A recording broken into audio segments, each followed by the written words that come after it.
आज आपल्याला नारळी पौर्णिमा निमित्त आपल्याला ओल्या नारळाच्या करंज्या बनवायच्या आहेत. तर नारळाची करंजी बनवण्यासाठी मी इथे एक नारळ खिसून घेतलेला आहे बारीक. तर अशा प्रकारे जर ओल्या नारळाची करंजी बनवलात, ज्या प्रकारे मी बनवते तशा प्रकारे केलात ना, तर पूर्ण एक हप्ता आपण एक हप्ता ते 10 दिवस ह्या करंज्या अशा मस्त पैकी राहतात. काही याला बुरशी वगैरे न लागता चांगल्या असतात. तर चला आता नारळाची करंजी बनवण्यासाठी तर एक नारळासाठी मी इथे 1 वाटी मैदा घेतलेला आहे. तर हे आपण ह्याच्यामध्ये टाकून घेऊया. आणि 1 वाटी मी छोटी वाटी बारीक रवा घेतलेला आहे, ते पण आपण टाकून घेऊया. अशा मस्त खुसखुशीत आणि एकदम टेस्टी अशा ह्या करंज्या होतात. थोडंसं आपण स्वादासाठी ह्याच्यामध्ये मीठ टाकून घेऊया. जर माझ्या पद्धतीने जर तुम्ही सुद्धा अशा करंज्या बनवलात ना, तर खरं सांगते एकदम मस्त स्वादाला येतात. थोडंसं मिक्स करून घेऊया आणि ह्याच्यामध्ये आपण 1 ते 1.5 चमच साजूक तुपाचा मोहन टाकून घेऊया. तर बघू शकता मी इथे मस्त असं कडकडीत तूप गरम करून घेतलेलं आहे.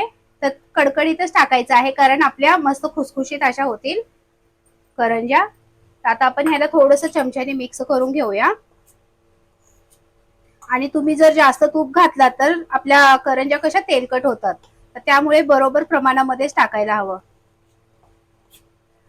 आता मी थोडंसं ह्याला चमचने मिक्स करून घेणार आहे. आता आपण ह्याला हाताने चांगलं मिक्स करून घेऊया. तर पूर्ण पिठाला असं मस्तपैकी आपलं मोहन लागलं पाहिजे, तेव्हाच आपल्या करंज्या मस्त खुसखुशीत होतात. तर मी इथे पाण्यापासूनच मळणार आहे, पाणी टाकून. तुम्हाला हवं तर तुम्ही दुधाने सुद्धा ह्याला मळू शकता. तर पूर्ण आता पीठ मी असं चांगलं मिक्स करून घेते. आपल्याला ह्याला ज्याप्रमाणे आपण चपातीसाठी पीठ मळतो त्याच्यापेक्षा थोडंसं घट्ट मळायचं आहे. तुपाच्या ह्याच्यामध्ये थोडंसं गिठळ्या झालेल्या आहेत, त्या पूर्णपणे मोडून आपल्याला ह्याला मिक्स करायचं आहे. आता मी चांगलं एकदम मस्तपैकी ह्याला मिक्स करून घेतलेलं आहे. आता आपण ह्याला पाणी थोडं थोडं टाकून मळून घेऊया. तर मी इथे 1 वाटी पाणी घेतलेलं आहे. तर हे नॉर्मल पाणी आहे आपलं, ह्याच्यानेच आज मी ह्याचं कणिक मळणार आहे पीठ.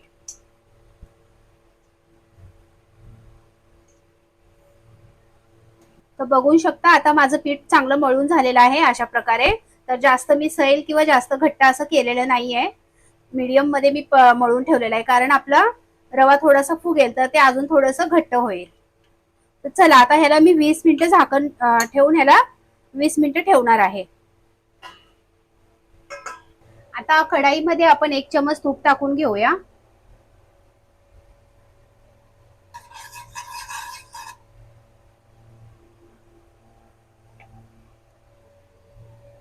आता तूप जर असं आपलं मस्त मेल्ट झालेलं आहे, गरम झालं आहे,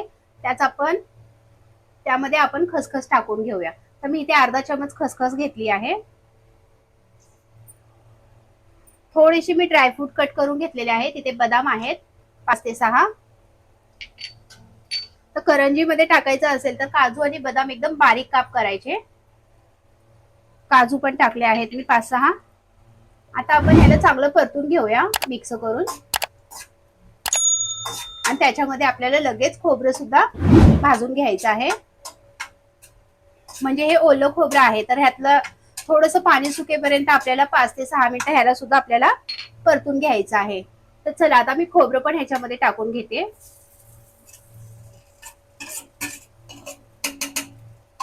ह्याला आता आपण 5 ते 6 मिनिटं असं मिक्स करून घेऊया. थोडंसं ह्याच्यातलं पाण्याचा अंश कमी झालं पाहिजे, अशा प्रकारे आपल्याला भाजून घ्यायचं आहे. तर मीडियम गॅसवरतीच आपल्याला करायचं आहे.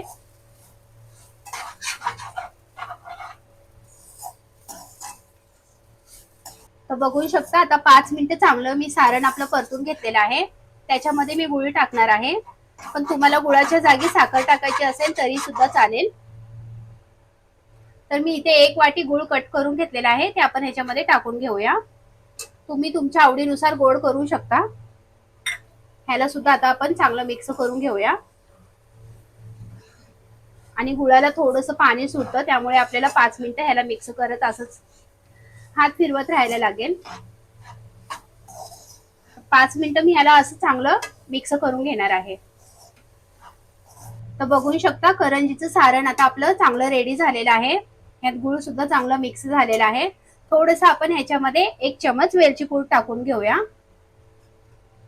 तर इथे मी वेलची पूड टाकून घेते आणि थोडंसं ह्याच्यामध्ये आपल्याला जायफळ सुद्धा खिसून टाकायचं आहे, जेणेकरून आपल्या सारणाला जराशी चव चांगली येईल.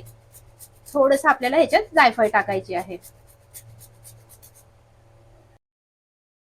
ह्याला सुद्धा आता मी मस्तपैकी असं मिक्स करून घेते 1 मिनिट. आता मस्तपैकी 1 मिनिट मी वेलची पूड आणि जायफळ सुद्धा ह्याच्यामध्ये चांगलं मिक्स करून घेतलेलं आहे. आता आपण ह्याला 10 मिनिटं थंड करून घेऊया. आता 10 मिनिटं मी चांगलं ह्याला एकदम गार करून घेतलेलं आहे. बघू शकता आता हे 20 मिनिटानंतर मी ह्याला बघतेय तर हे मस्त रवा ह्याच्यात फुललेला आहे आणि अशा प्रकारे मऊ पण झालेला आहे. तर चला आता आपण पटकन ह्याला लाट्या करून घेऊया ह्याच्या. आता आपण छोटे छोटे ह्याचे गोळे बनवून घेऊया. अशा प्रकारे मी एवढे एकदम पेढे इतकेच मी ह्याचे गोळे करून घेणार आहेत.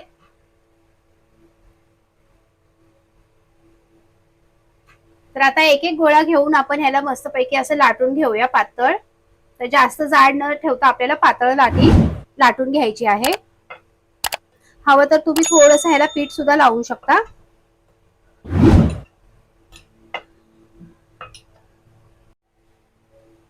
तर बघू शकता अशा प्रकारे मी एकदम अशी पातळ लाटी लाटून घेतलेली आहे. आता आपण ह्याच्यामध्ये आपलं सारण भरून घेऊया.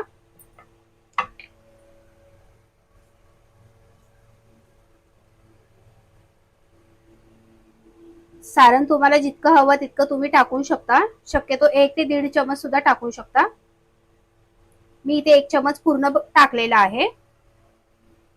आता आपण ह्याला फोल्ड करून घेऊया. अशा प्रकारे पूर्ण ह्याला असं प्रेस करून दाबून घ्यायचं, जेणेकरून आपली करंजी फुटणार नाही तेलामध्ये टाकताच. आणि आता मी ह्याला ना चम्मचनीच कट करून घेणार आहे. तुमच्याकडे जर साचा असेल तर तुम्ही साच्यामध्ये सुद्धा ह्याला करू शकता. तर आता ह्याला आपण साईडचं कट करून घेऊया.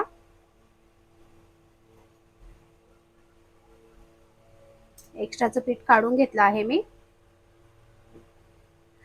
तुम्हाला हवे असेल तर तुम्ही अशा प्रकारे मुरड सुद्धा ह्याला घालू शकता. मी दाखवते तुम्हाला. अशा प्रकारे आपण ह्याला मुरड सुद्धा घालू शकतो.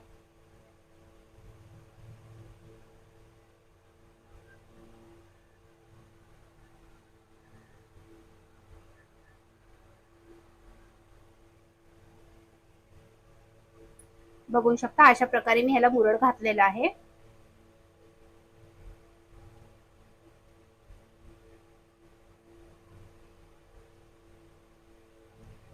आता अशाच प्रकारे आपण पूर्ण करंज्या तयार करून घेऊया. तर बघू शकता अशा प्रकारे आता माझ्या करंज्या तयार झालेल्या आहेत. आता आपण ह्याला तळून घेऊया. तर मी काही मुरड घालून बनवलेले आहेत आणि काही प्लेन आहेत. अशा प्रकारे मी फक्त ह्याला चम्मचनी कट करून घेतलेले आहेत. तर चला आता आपण ह्याला फ्राय करून घेऊया. आता आपलं तेल गरम झालेलं आहे. तर एकदम मी कडकडीत न करता मीडियम असं तेल गरम केलेलं आहे. आपण एक छोटासा पिठाचा गोळा आपण ह्यामध्ये टाकून बघूया. तर बघू शकता एकदम मस्तपैकी असं आता हळूहळू ते तळून वरती येत आहे. म्हणजेच आपलं तेल मीडियम गरम झालेलं आहे. आता आपण पूर्ण करंज्या ह्याच्यामध्ये थोड्या थोड्या करून आपण तळून घेऊया. तर मी आता तेलामध्ये करंजी सोडून घेते.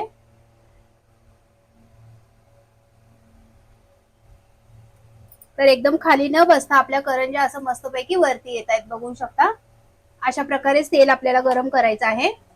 जास्त गरम केलं तर आपल्या करंज्या जास्त काळ्या होऊ शकतात.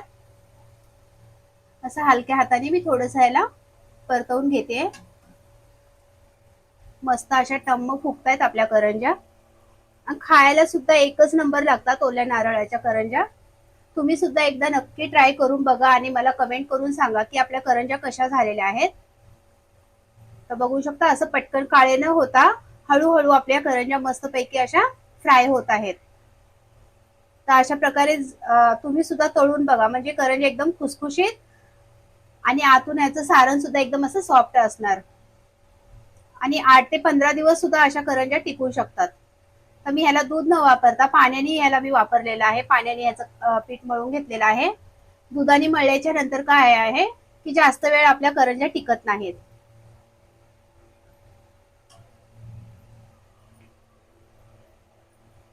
आता आपण ह्याला चांगलं असं थोडंसं ब्राऊन कलर येईपर्यंत ह्याला आपण फ्राय करून घेऊया. आता बघू शकता मस्त असा बदामी ब्राऊन कलर आलेला आहे आपल्या करंजीला आणि फुगल्या सुद्धा एकदम टुम्म फुगलेले आहेत. तर आता आपण ह्याला काढून घेऊया. तर जास्त ह्याला एकदम डार्क ब्राऊन न करता आपल्याला अशा प्रकारे बदामी कलर वरतीच ह्याला फ्राय करायचं आहे. आता मी पूर्ण करंज्या अशाच प्रकारे तळून घेणार आहेत. तर बघू शकता किती मस्त असा सुरेख रंग आलेला आहे. तर चला आता पूर्ण बॅच आपण अशाच प्रकारे फ्राय करून घेऊया. तर बघू शकता नारळाच्या करंज्या एकदम मस्त पैकी आपल्या तयार झालेल्या आहेत. तर एका नारळामध्ये कमीत कमी 15 ते 20 मी म्हणजे मोठ्या आकारामध्ये बनवलेले आहेत. तर 15 ते 20 माझ्या करंज्या तयार झालेल्या आहेत. आणि तुम्ही जर छोट्या आकारात बनवला तर ते कमीत कमी तुमचे 25 ते 30 सुद्धा होऊ शकतात. तर बघू शकता आता तुम्हाला करंज्या कशा वाटल्या ते मला कमेंट करून सांगा. आणि चॅनलवर नवीन असाल तर सबस्क्राईब करा, लाईक करा आणि जास्तीत जास्त व्हिडिओ शेअर करा. चला तर भेटूया अशाच एक नवीन रेसिपी बरोबर. तोपर्यंत बाय.